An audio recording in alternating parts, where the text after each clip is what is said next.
ओम नमस्ते नमस्तोस्तु आयते नमस्तोस्तु परायते नमस्ते रुद्र तिष्ठत आशीनायते नमः।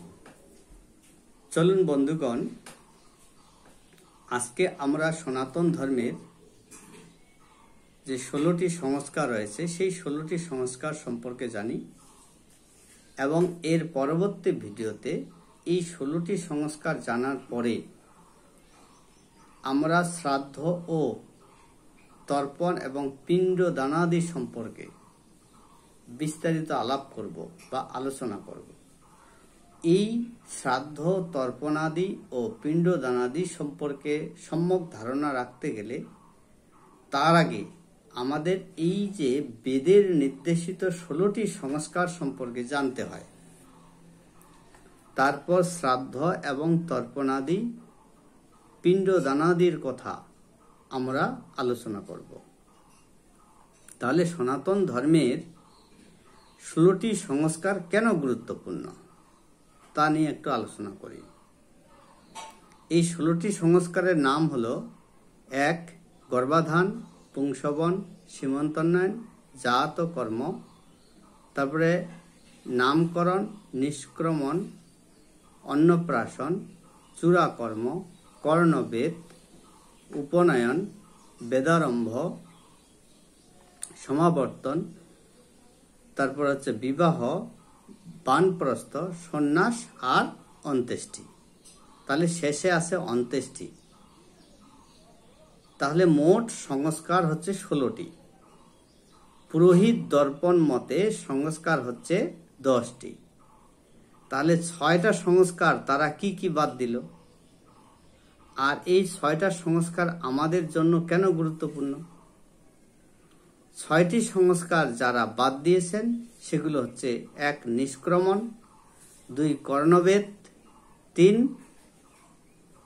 3 হচ্ছে বেদারম্ভ, 3টা আর বানপ্রস্থ, সন্ন্যাস আর অন্ত্যেষ্টি। এই 6টা টোটাল 6টি সংস্কার তারা বাদ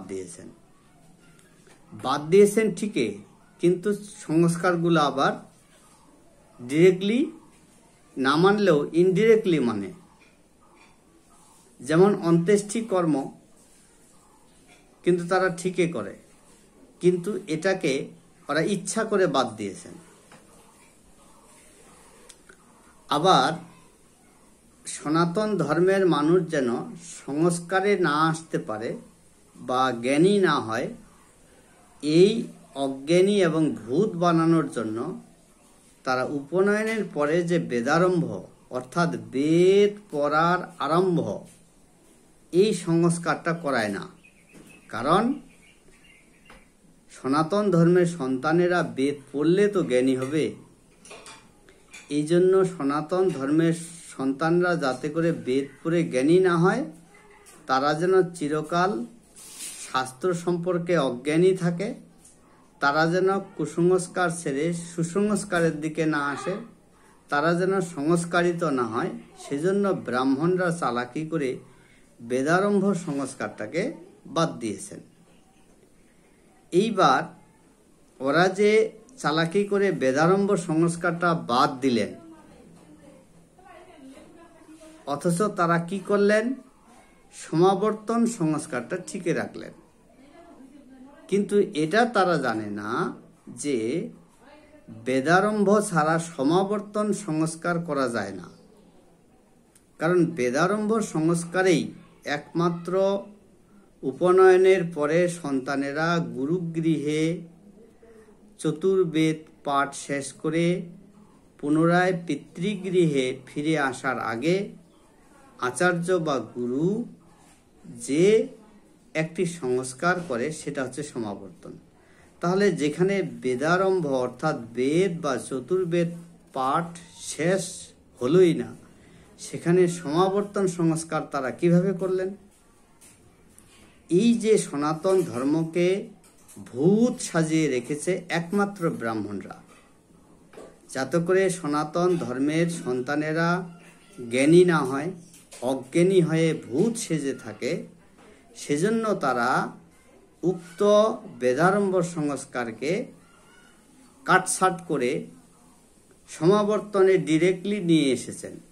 এইবার তারা বানপ্রস্থ সংস্কারের মধ্যে রাখেনি, সন্ন্যাস সংস্কারের মধ্যে রাখেনি। কারণ বানপ্রস্থ ও সন্ন্যাস এই দুইটি সংস্কারকে রাখলে তারা শ্রাদ্ধ এবং পিণ্ডাদি কর্ম করাতে পারবে না।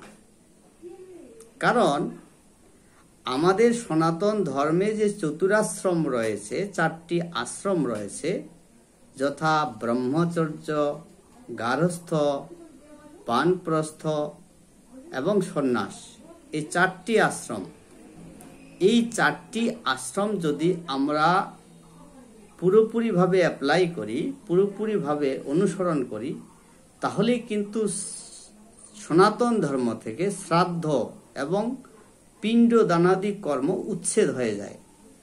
চালাকি করে ব্রাহ্মণরা এই বানপ্রস্থ এবং এই যে সন্ন্যাস, এই দুইটি আশ্রমকে কেটে দিয়ে এবং অন্ত্যেষ্টিটাকে কেটে দিয়ে এই চালাকি করে শ্রাদ্ধ এবং পিণ্ডাদির সংস্কার, পিণ্ডাদি ব্যবস্থা, শ্রাদ্ধ এবং পিণ্ডাদির ব্যবস্থা করেছেন। এর পরবর্তী ভিডিওতে শ্রাদ্ধ এবং পিণ্ড নিয়ে আলোচনা করা হবে, অবশ্যই শাস্ত্রের রেফারেন্স দিয়ে। নমস্তে বন্ধুগণ।